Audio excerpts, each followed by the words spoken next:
What's up, guys? Welcome back. We have our good buddy Tyler Nelson back. We're also going to talk about CO and CO detection and why it's really important, especially with gas fire appliances, and why everybody really should be owning a combustion analyzer when it comes to heating season. So we're going to get into this now, and there's going to be a part 2 with Tyler, as I've done these 2-part episodes, and I like the way they go because they're short, sweet. You get in, you get out, and you don't have to listen to an hour or long podcast. So let's go, guys. This is the HVAC Know It All podcast. I'm your host, Gary McCreadie. This podcast is sponsored by Cool Air Products, Master, Cintas, and SupplyHouse.com.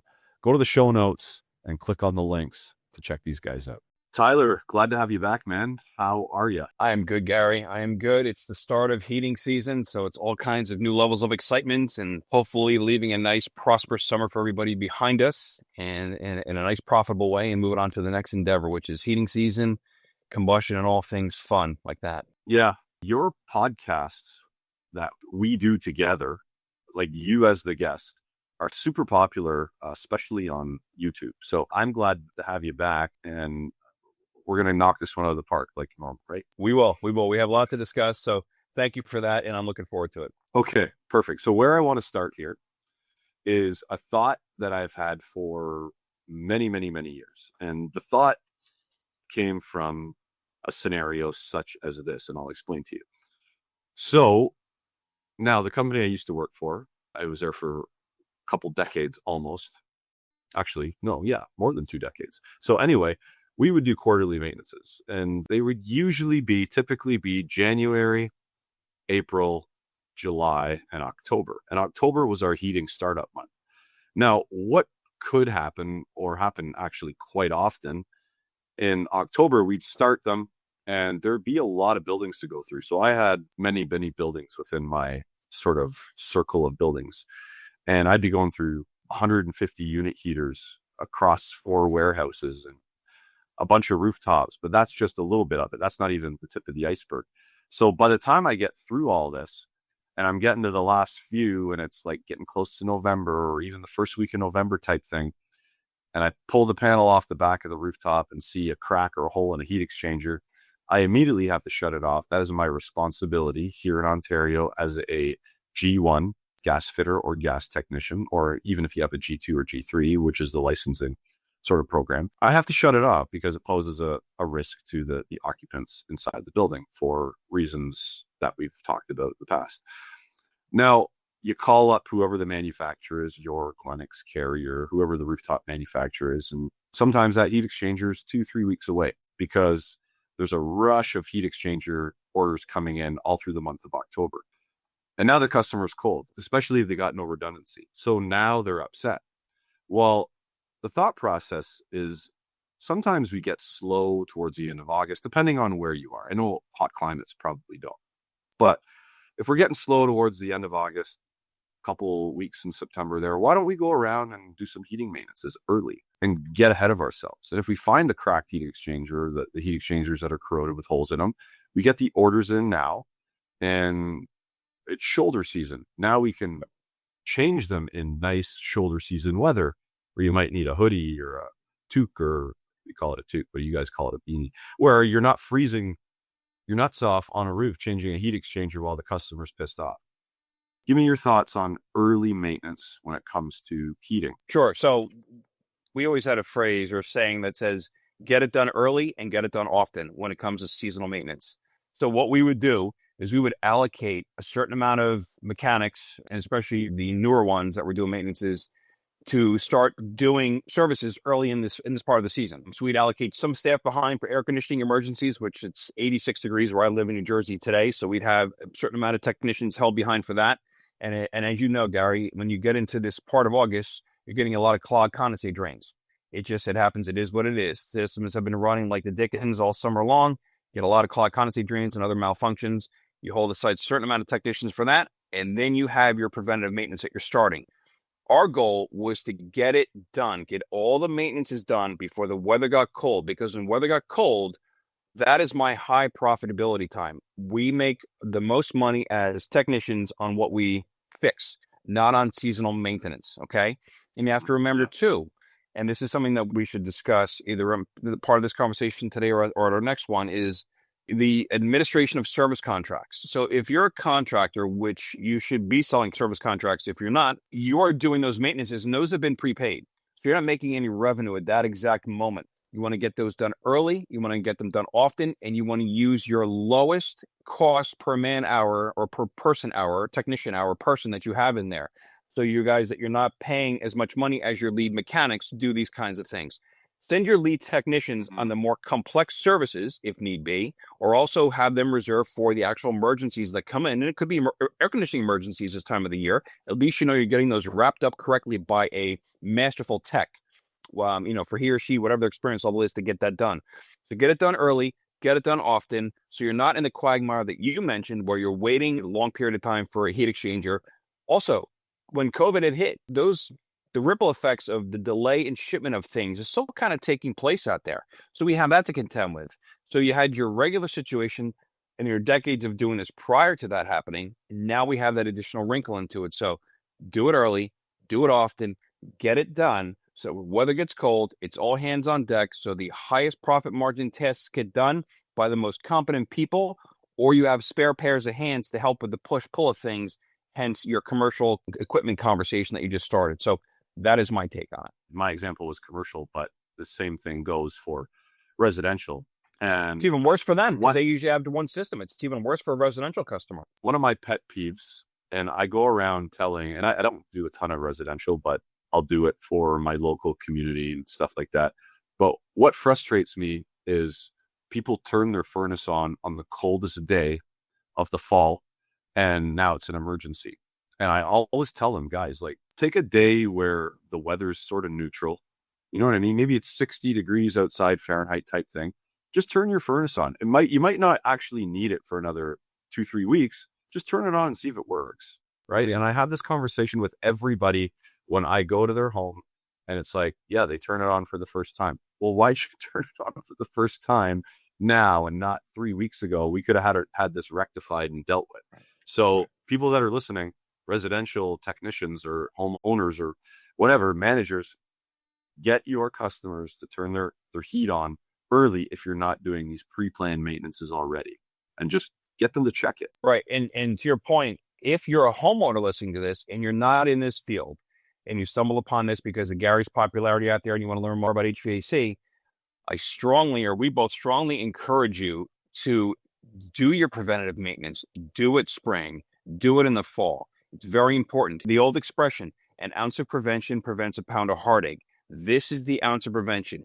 You're trying to nip something before it gets big and festers. So by doing so, it's like going to the doctor on a regular basis. Before your health festers and something gets out of control, the doctor can notice something with beginning symptoms, get it addressed before it becomes a more invasive process. That's all we're trying to do. We're going to be in your pockets. If you're a homeowner or a business owner, we're going to be in your pockets irregardless by natural progression because things will break just over the course of time.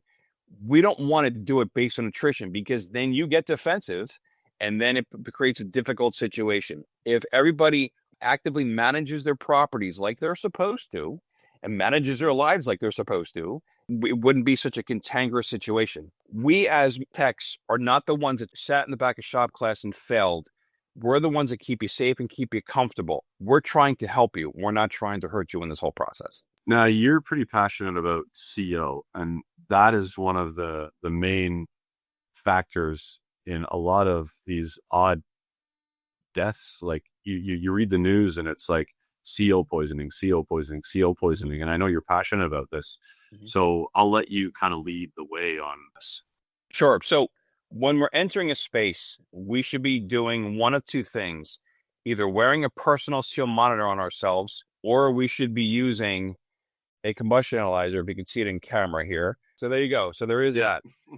What do they say? It's a face only a mother could smack. But anyway, I digress. So using a combustion analyzer or a personal monitor, they will keep you safe. And another thing, before I get into the aspect of the heating season, when you're going and doing an air conditioning call, if you're going into a space, you're dealing with an air handling unit, you're going inside, what are these people using inside their structures during the heat of the summer? They're using water heaters, they're using ovens, they're using stoves. So they're using fuel-fired appliances inside. The most common offenders of carbon monoxide poisonings are ovens, stoves, water heaters, and then furnaces or boilers. So your most common offenders are an equal opportunity offender, and they offend all year round, which is the oven, stoves, and the water heaters. So if you're doing this job correctly, if you're reliant on a customer seal alarm to keep you safe, it's not going to. The seal alarms that these people have that they get at the big box stores, wherever it might be, are designed to go off after 70 to 300, 70 to 300 ppm after 1 to 3 hours of exposure. All you get is 9 ppm over 24 and 35 ppm over 8. So we only hear about the acute poisonings in the media where somebody dies or 30 kids from a daycare center or kindergarten class get brought to the emergency room because they're woozy. It's only those acute ones that get notified. It's not the prolonged low-level poisonings that take place over the course of a career for a service technician that get discussed. Those are the ones that impair cognitive ability. Those are the ones that cause brain cancer such as glioblastoma and other ailments. Those are the ones that cause other issues to tech. So spring and summer, we use a personal monitor or a combustion analyzer. And in the winter, obviously, use it for sure. And you should be using it for your own personal safety, for the safety of the occupants in the space, meaning you should be doing a sweep of the ambient environment with your analyzer. You should be doing a sweep of the environment to make sure it's safe before you even sit down or start to do anything. And then you should be analyzing a system's combustion output or its flue properties to make sure the conditions that it is producing or the off-gassing of what it is producing is safe and the system is running as safely as possible. And that's where combustion comes into play. And that's where it sits in the world of maintenance, besides the fact that it sits there quite effectively when it comes to commissioning and diagnostics as well. But we're in maintenance season. We should be using one of these for maintenance tests as well as keeping us safe. Something scared me about, I'd say 2, 3 weeks ago. I was on a call. I guess we had some power issues in the area because I was getting the same like report from many different friends of mine. Even people in the neighborhood would drive by as I'm getting the mail and be like, "Hey, my unit's making a really loud noise," and I'd get these videos. It is like a brrr, like a buzzing noise. And what it was is their contactor was buzzing because the coil was struggling to pull the contact in because the power in the area had kind of dropped due to high demand because like a heat wave. Anyway, that's not even really part of the story, but I went to one guy's house whose contactor had completely failed. It was all melted in the back of the coil because of this. And he thought it was his thermostat because his thermostat kept blinking and doing weird stuff. And what seemed to be happening is as that contactor coil was pulling in, his Nest thermostat would kind of short out. It would turn off and then come back on type thing. It wasn't blowing the fuse in the furnace. So it was a quick little short that the fuse wouldn't catch. It would come back on and it would try again. So he thought it was a thermostat. So he went and ordered a new thermostat, changed it, same problem was happening. So I tracked it down as being a bad contactor. Anyway, while I'm standing there changing the thermostat, the issue of power outages came up. I don't know how, I don't remember. But he said to me, he goes, "Oh, in the winter we have power outage." And I just opened my oven and turned it on because it was a gas stove. And I'm like, oh my God. I'm like, please, please, please don't do that ever again. So I'm like, "Sir, that you may have went for a nap and not woken up." I said, "Don't ever do that again, please, for the sake of yourself and your wife, because they're just the two of them, no kids. They're kind of retired in a smaller home." And it just kind of hit me, and I'm like, "Buddy, please don't do that ever again." I explained to him, and I actually pleaded with him not to do it again. So do you think this happens more often than not? People are not educated enough and they turn on a gas appliance and try to bring heat into their home? It does, and it happens a lot of times in inner cities where we hear about it too. And they're doing it because either the landlord is not taking care of the heat properly, and they're doing it to get extra heat in, or they're running space heaters inside like crazy, and it's creating an issue as well.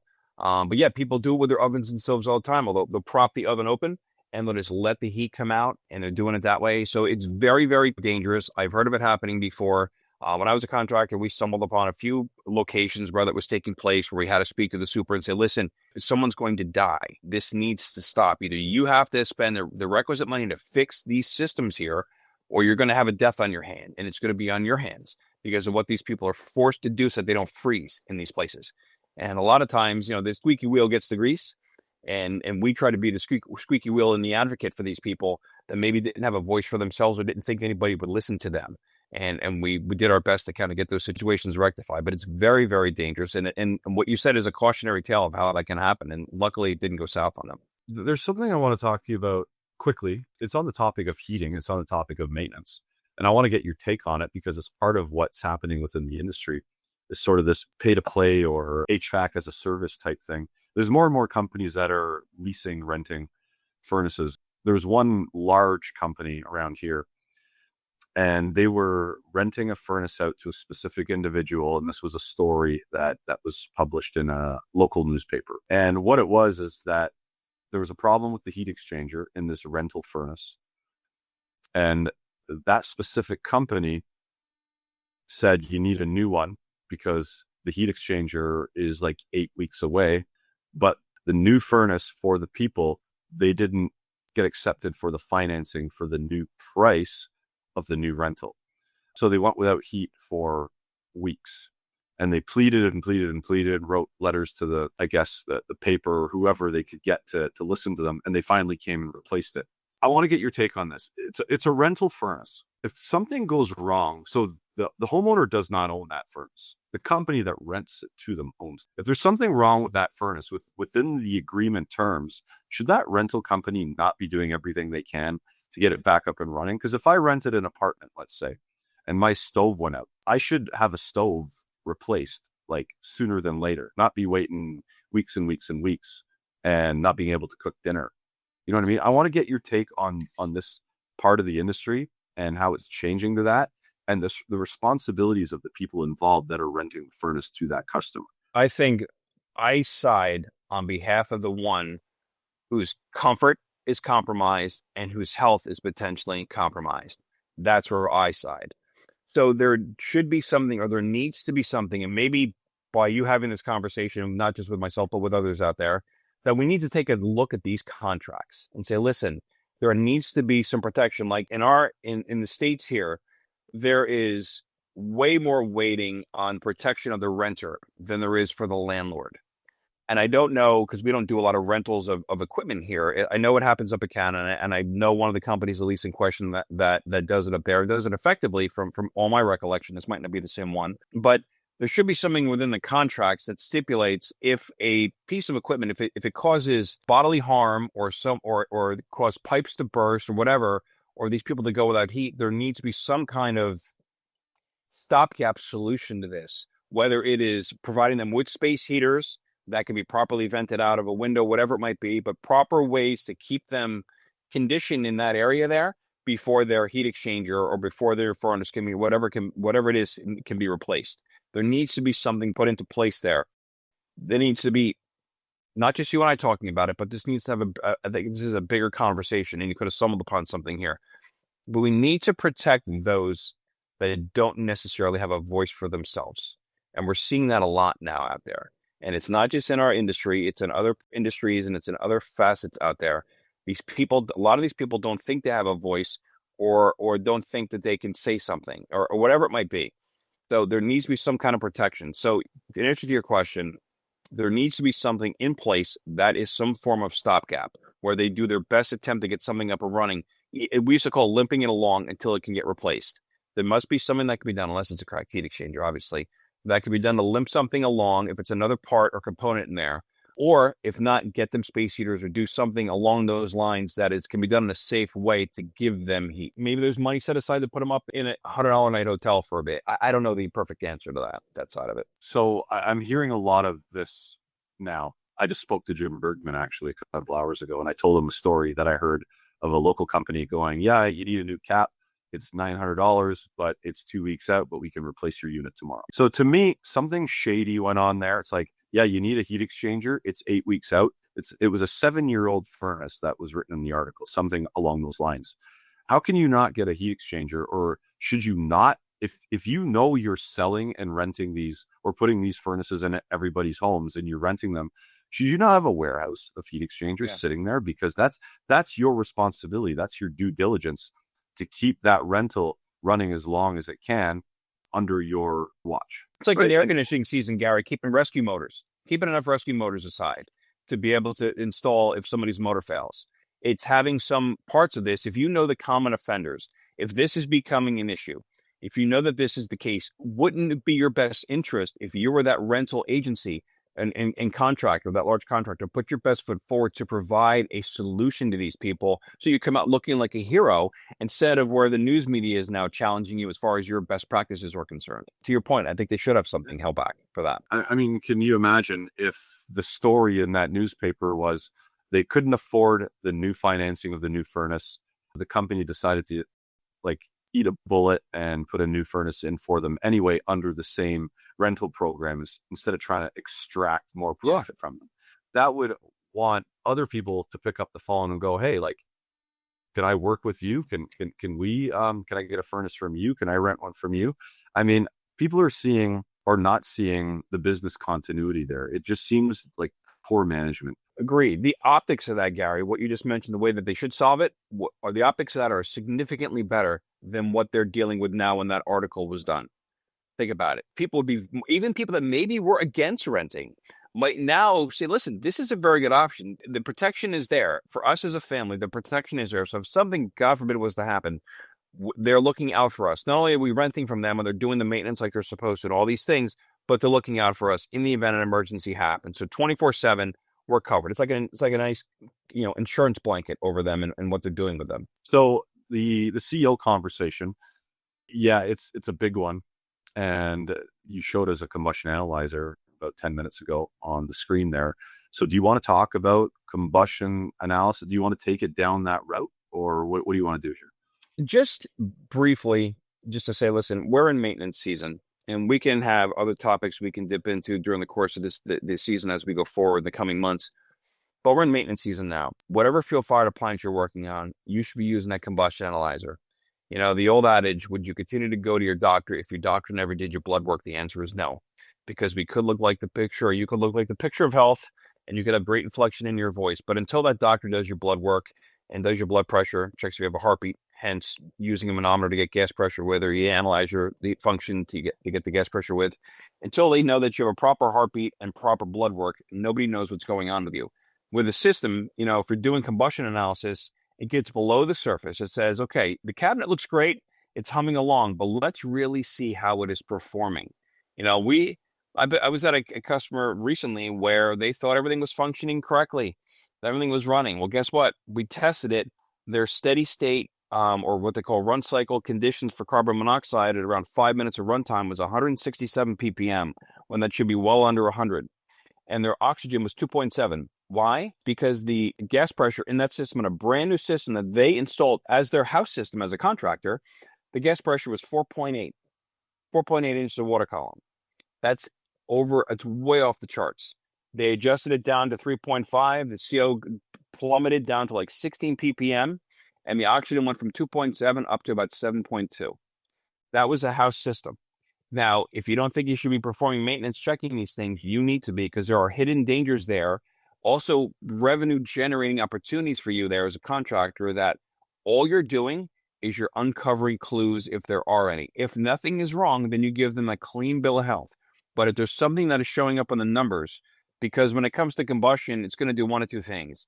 Either the readings are going to be so evident that it's like a neon sign that tells you this is what you must repair or replace, or through the numbers being a bit askew, you're going to go through them and funnel down almost like in reverse order and look at what components are being impacted by what's going on here by the numbers, and then narrowing down what the potential repair would be if you encounter one. So it's going to do one of two things for you in that regard. So it's a very helpful tool. So we're doing maintenance. You're looking to get that system tuned up, cleaned up, and everything else, but you're also looking to give it a clean bill of health. That's where this comes into play. It's like the last piece of your doctor visit. Say, by the way, blood pressure is great. Here's your copy of your blood work. Blood work is fine. Same thing with the combustion analysis. Gas pressure is fine. It's been adjusted, whatever, if it needed to be. But here's your combustion analysis showing your system is fine. And if you want to go a step further, because we talked about AI before, which we should have another conversation about, because I've delved, and that's a major cog at the finale of my presentation now, is spending some time going through how that's useful now and letting technicians know they're not being replaced.